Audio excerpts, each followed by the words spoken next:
살아계신 하나님, 부족하고 연약하고 주님 앞에 설 수 없는 저희들, 주님의 보혈을 의지하며 오늘도 주님 앞에 나아갑니다. 우리를 긍휼히 여기시고 우리를 더럽다 하지 아니하시고 우리의 모든 더러움과 죄악을 깨끗게 하여 주시고 우리를 다시 주님의 거룩한 자녀로 세워주실 줄 믿습니다. 주님, 그 믿음으로 오늘 11월 기도의 시간이죠. 주님만 바라보며 간절히 구하며 나아갑니다. 우리의 기도를 들으시고 하나님의 긍휼의 은혜를 베풀어 주실 줄 믿습니다. 우리 모든 성도님들의 마음속에 주님 앞에 부르짖는 그 간절한 기도가 오늘 반드시 하늘에 상달되어 응답받는 거룩한 복된 날 되게 하여 주옵소서. 오늘도 우리의 모든 마음을 담아 또 기도의 제목, 감사의 제목을 담았습니다. 주님 앞에 올려드릴 때에 하나님 기뻐 받으시며 그 믿음을 보시고 응답의 은혜를 허락하여 주시옵소서. 감사드리며 살아계신 예수 그리스도의 이름으로 기도드립니다. 아멘. 하나님께서 우리에게 주시는 말씀입니다. 에스라 7장 11절에서 28절 말씀입니다. 에스라서 7장 11절에서 28절 말씀 함께 보겠습니다.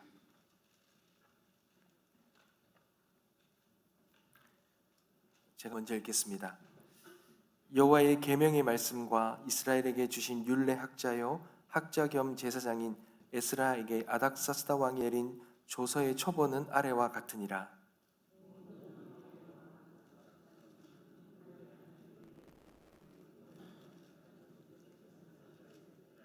조서를 내리노니 우리나라에 있는 이스라엘 백성과 그들 제사장들과 레위 사람들 중에 예루살렘으로 올라갈 뜻이 있는 자는 누구든지 너와 함께 갈지어다.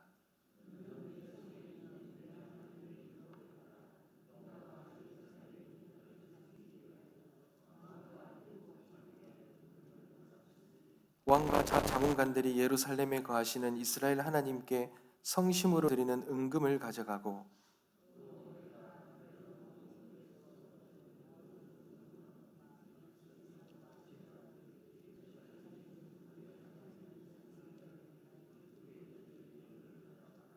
그들의 돈으로 숫송아지와 순양과 어린 양과 그 소재와 그 전제의 물품을 신속히 사서 예루살렘 내 하나님의 성전 제단 위에 드리고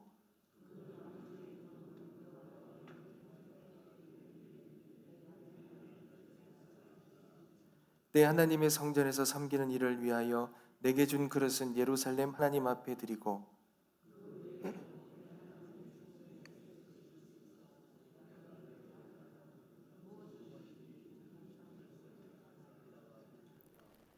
나 곧 아닥사스다 왕이 유브라데 강 건너편 모든 창고지기에게 조서를 내려 이르기를 하늘의 하나님의 율법 학자 겸 제사장 에스라가 무릇 너희에게 구하는 것을 신속히 시행하되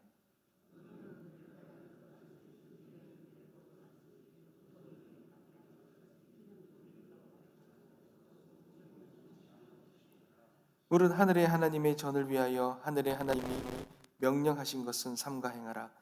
어찌하여 진노가 왕과 왕자의 나라에 임하게 하랴.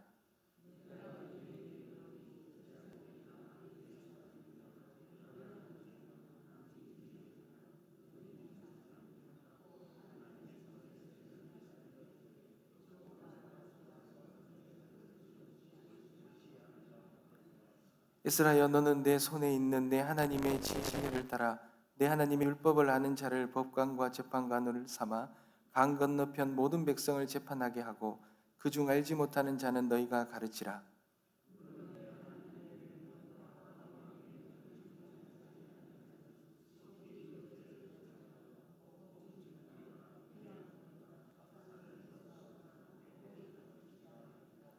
우리 조상들의 하나님 여호와를 송축할지로다. 그가 왕의 마음에 예루살렘 여호와의 성전을 아름답게 할 뜻을 두시고 또 나로 왕과 그의 보좌들 앞과 왕의 권세 있는 모든 방백의 앞에서 은혜를 얻게 하셨도다. 내 하나님 여호와의 손이 내 위에 있으므로 내가 힘을 얻어 이스라엘 중에 우두머리를 모아 나와 함께 올라오게 하였노라. 아멘. 11월 기도의 11조 또 기도로 주님 앞에 나오신 우리 모든 성도님들을 사랑하고 축복합니다. 오늘 하나님께서 우리에게 주시는 이 말씀을 또 붙들고 또 이 11월 한 달을 또 주님 앞에 기도함으로 또 승리하시는, 또 하나님의 놀라운 은혜를 또 누리고 경험하시는 우리 모든 성도님들 되시길 축복합니다. 사랑하는 성도 여러분, 저는 요 며칠 우리나라에 아주 큰 행사가, 국제적인 행사가 있었습니다. 경주에서 이 APEC이라는 큰 국제 또 경제인들 또 관련된 그런 아주 큰 행사를 보면서 이런 생각이 좀 들었습니다. 참 이 세상은 거대한 힘을 가진 나라, 거대한 힘을 가진 그 힘이 이 세상을 움직이는 것 같다라는 생각이 들었습니다. 몇몇 패권을 가진 나라와 그 나라가 이 세상의 모든 경제와 또 모든 것을 강력한 힘을 가지고 통제하는 것, 그리고 그 힘 앞에서 무언가 각자 각 나라의 그런 이득을 취하려고 노력하는 그런 모습들을 보면서 이 세상은 참 큰 강력한 힘이 이 세상을 다스리구나, 움직이는구나 라는 생각이 들었습니다. 하지만 사실 우리는 눈에 보이는 것은 그렇게 보이는 것 같지만 우리는 눈에 보이는 대로 살아가는 게 아니라 우리는 믿음으로 살아가잖아요. 그 보이는 것의 그 이면을 이렇게 가만히 볼 때 마치 어떤 강력한 힘이 움직이는 것 같지만 우리의 삶 속에는 눈에 보이지 않는 움직이는 손이 있다라는 것을 또한 깨닫습니다. 여러분, 그것이 바로 우리 하나님의 놀라운 섭리와 은혜 아니겠습니까? 우리의 삶에는 눈에 보이는 무언가가 마치 그것이 절대적인 권력인 것처럼 움직이지만, 그러나 그 절대적인 권력까지도 하나님께서 움직이시고 역사하시는 그 손길, 그 하나님의 손길로 인하여 이 모든 세상들이 움직인다는 것, 이것이 바로 하나님의 놀라운 섭리와 은혜라는 것을 우리는 깨닫습니다. 여러분, 오늘 본문을 보십시오. 이스라엘 백성들이 이 포로 생활을 하던 시절에 하나님께서 한 사람을 세우십니다. 율법에 능통하고 학자이죠. 이 에스라, 아론의 16대 손. 그의 이 포로 생활 가운데서도 그의 이 가문을 지켜주시고 하나님께서 보호해 주셔서 이 제사장으로 부른 이 에스라, 이 에스라를 하나님 세우시고는 예루살렘으로 돌아가게 하십니다. 이 한 사람을 통하여서 이제 무너진 이스라엘의 그 신앙, 성전, 눈에 보이는 성전뿐만 아니라 이스라엘 백성들의 마음속에 무너지고 잊혔던 그 하나님에 대한 그 신앙을 회복하는 위대한 일들을 이 에스라를 통하여 이루어 가십니다. 그런데 여러분, 이 모든 과정 속에서 이 에스라를 보내는 사람이 누구입니까? 에스라를 준비하고 보내는 사람이 누구냐라는 것입니다.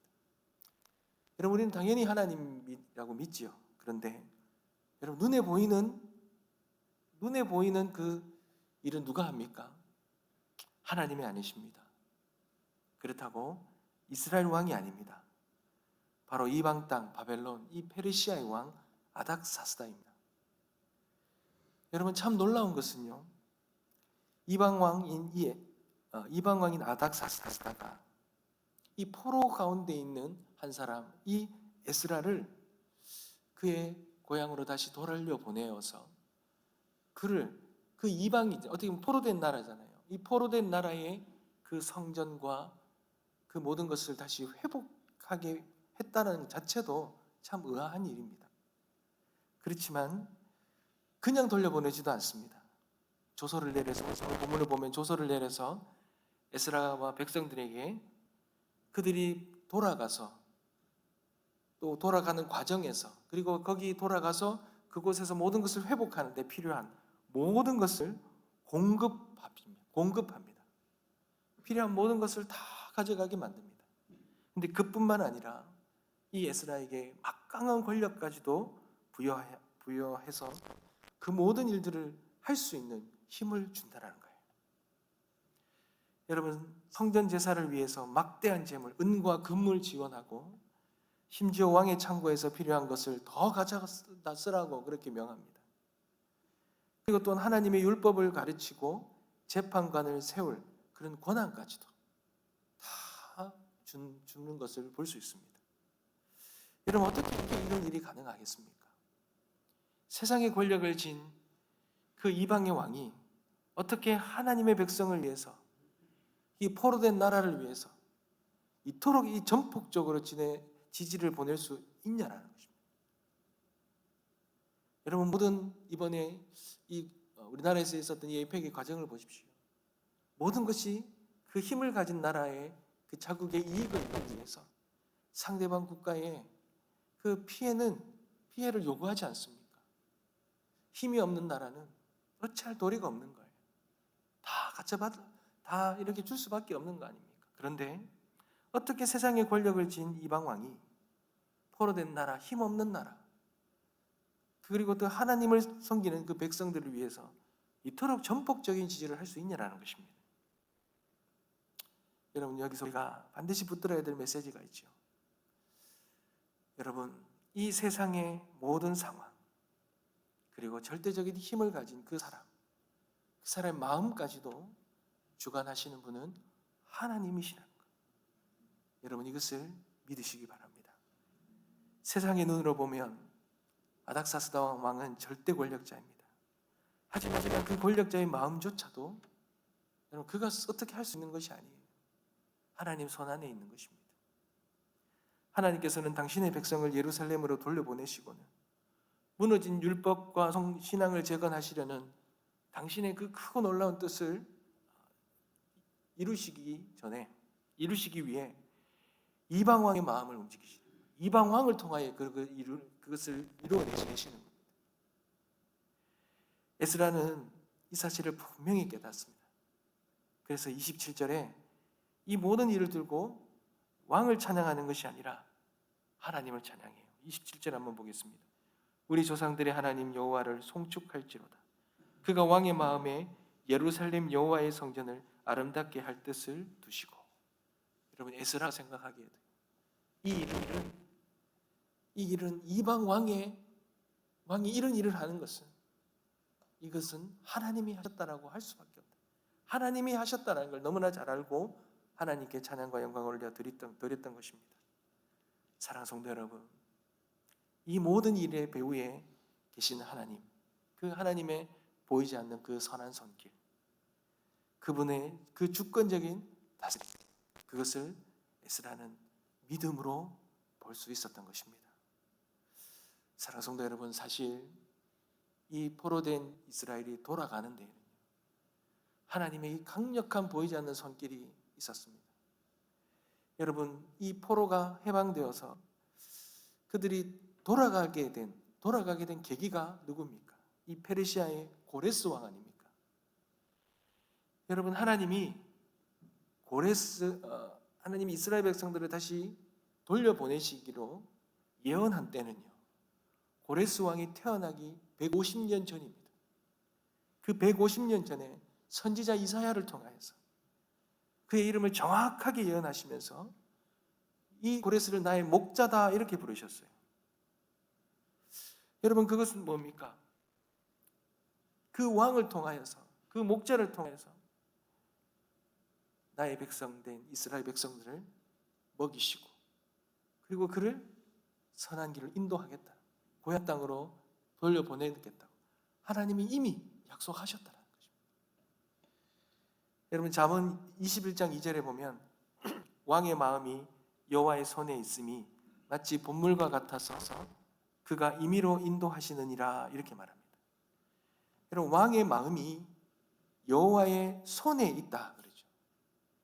그래서 마치 봇물과 같다. 여러분, 여기서 봇물은 농부가 농사를 지을 때 물 댑니다. 그때 원하는 곳으로 물기를 내어서 논밭에 물을 대는 수로를 의미하는 것입니다. 여러분, 물은 스스로 그의 방향을 정하지 못합니다. 오직 물기를 내는 그 농부의 손에 의해서 그 흐름이 결정되는 것입니다. 마찬가지입니다. 이 세상에 가장 강력한 권력을 진 왕이라 할지라도, 그 왕의 마음이라 할지라도 그것은 하나님의 손에 들린 본물에 불과하다는 것. 하나님께서 그 당신의 선하신 그 뜻과 계획을 따라 그 마음의 물줄기를 트시고 굽이치게 하시고 원하시는 방향으로 정확하게 흘려보내신다는 거예요. 사랑하는 성도 여러분, 혹시 저와 여러분의 삶에 거대해 보이는 문제가 있으십니까? 도저히 마음을 돌이킬 수 없을 것 같은 바닥사스다가 있습니까? 반드시 기억하십시오. 그 모든 상황과 그 사람의 마음을 주관하시는 분은 바로 우리 하나님이시라는 것. 하나님은 세속의 권력조차도 당신의 뜻을 이루는 도구로 사용하신다는 것. 우리가 볼 때는 길이 다 막혀 있는 것처럼 보일지라도 하나님은 우리가 상상하지도 못한 방법으로 가장 예상치 못할 사람을 통해 길을 열어주신다는 것. 여러분 잊지 마시기 바랍니다. 여러분, 제가 오늘 말씀을 준비하면서 참 옛날에 한번 말씀드렸던 부분이기도 한 것 같은데요. 옛날에 섬기던 교회에 한 집사님이 떠올랐습니다.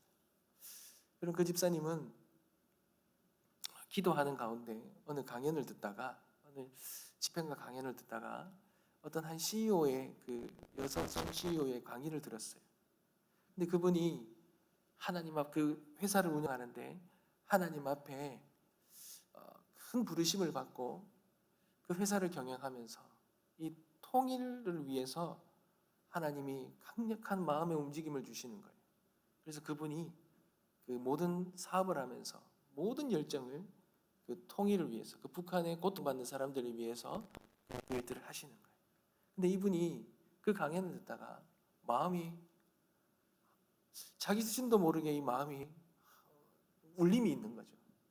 그러면서 하나님께서 그분과 함께 이렇게 했으면 좋겠다라는 그런 강력한 마음을 주시더라고요. 그래서 그 마음을 가지고 기도하는 가운데 그분과 함께 일을 할 수 있는 그런 길이 열린 거예요. 이분이 이 재정 쪽의 파트에 그래서 이 전문가이신데, 그리고 그분과 일을 좀 도우면 좋겠다라고 해서 그분의 일을 돕는데, 그분은 우리나라에 아주 큰 이제 만두 공장을 하고 있습니다. 그의 브랜드가 좀 유명하진 않지만 또 있지만 큰 대기업에 이 만두를 납품하는 데서는 아주 큰 기업이었습니다. 그래서 들어가서 그 회사를 돕는데, 하나님이 왜 이런 마음을 주셨을까 싶어서 들어가 돕는데, 그럼 그 회사의 재정이 엉망인 거예요. 이 회사가 좀 체계적으로 세워지지 못해서 이 회사가 어떤 수입과 지출과 비용과 이런 모든 것들이 제대로 관리가 되지 않아서 많이 파는데도 뭔가 제대로 이 관리가 안 되다 보니까 회사가 어려운 거예요. 실제로 들어가 보니 한 3개월 지나면 회사가 버틸 수 없을 정도의 위기였던 거예요. 깜짝 이분이 놀란 거예요. 그러면서 기도를 하면서 저에게 기도 요청을 하시더라고요. 목사님, 제가 어렵게 직장을 그렇게 옮겨가는데 하나님이 부르셔서 갔는데 이 회사가 너무 어렵습니다. 하나님 왜 저를 부르신지 모르겠습니다. 그런데 이 사장님의 이 비전이 너무 귀하고 하나님께서 이 회사를 너무 축복하시는 것 같은데 회사가 버티지 못할 것 같습니다. 위기입니다. 어떻게 해야 될지 모르겠습니다. 기도를 해달라고 하시더라고요. 그러면서 저도 기도 제목 받고 기도하는데 참 마음이 답답하더라고요. 그리고 제가 사역지를 옮겼습니다. 옮기고 그런 과정이 있었는데 어느 날 갑자기 전화가 왔어요. 목사님, 제가 부산에 있는데 연락이 오셨더라고요. 부산에 내려오셨다는 거죠. 아니, 무슨 일이십니까? 그랬더니 목사님, 우리 회사가 부산에 있는 큰 백화점에 입점하게 되었다는 거예요. 어떻게 되셨습니까? 그 회사가 어렵다 하지 않으셨습니까? 그랬더니 정말 기적이 일어났습니다. 회사가 너무 어려운데 어느 그 어린이가 출연하는 프로에 그 아이가 이제 삼둥이 아이가 이 아빠가 이 아이를 데리고 만두를 먹으러 간 거예요. 근데 그때 먹었던 만두가 갈비 만두라는 것이 있었습니다. 근데 그 만두를 먹었는데 그 만두가 방송에 나가고 빅히트를 친 거예요. 그러니까 이 회사의 주력 만두가 갈비 만두였습니다. 근데 주문이 밀려오는데 감당하지 못할 만큼 밀려오더라고요. 그래서 그 어려운 회사의 재정 상황이 그때의 그 기적 같은 그 판매를 통하여서 회복이 된 거예요. 그리고 집사님이 그 모든 과정들을 잘 이 회사의 살림을 잘 이제 꾸려 나가면서 소문이 되면서 이제 큰 그 회사의 브랜드로 큰 백화점에 입점하기까지 되는 그런 놀라운 일이 생겨요. 그러면서 그 집사님이 하나님이 하시는 일이 너무 놀라다고, 그저 부르심에 순종했을 뿐인데 하나님 이렇게 역사하실지는, 이렇게 채우실지는, 이렇게 모든 것들을 하실지는 꿈에도 몰랐다. 정말 하나님이 부르셨고 하나님이 역사하셨다라고 그렇게 기뻐하며 간증하는 것을 함께 나누었던 적이 있습니다. 사랑하는 성도 여러분, 그렇습니다. 우리의 삶에는요, 우리가 눈에 보이는 모든 것이 다가 아닙니다. 그 보이는 이면에 보이지 않는 모든 길을 준비하시고 예비하시고 열어가시는 하나님의 선한 손길이 있다는 거예요. 여러분, 이 손길을 바라볼 수 있는 영적인 믿음이 충만하시길 간절히 소망합니다. 그럴 때에 하나님께서 우리의 삶을 신실하게 인도하실 것입니다. 그 믿음으로 그것을 바라보는 자들, 믿는 자들의 삶 속에는 놀라운 기적의 일들이 우리 삶 속에 일어날 줄 믿습니다. 그것을 경험하게 되시는, 또 그것을 우리의 삶 속에서 체험하게 되시는 오늘 하루, 우리 11월 달 한 달 되시는 은혜가 있게 되시길 주님의 이름으로 축복하고 갑니다. 기도하겠습니다.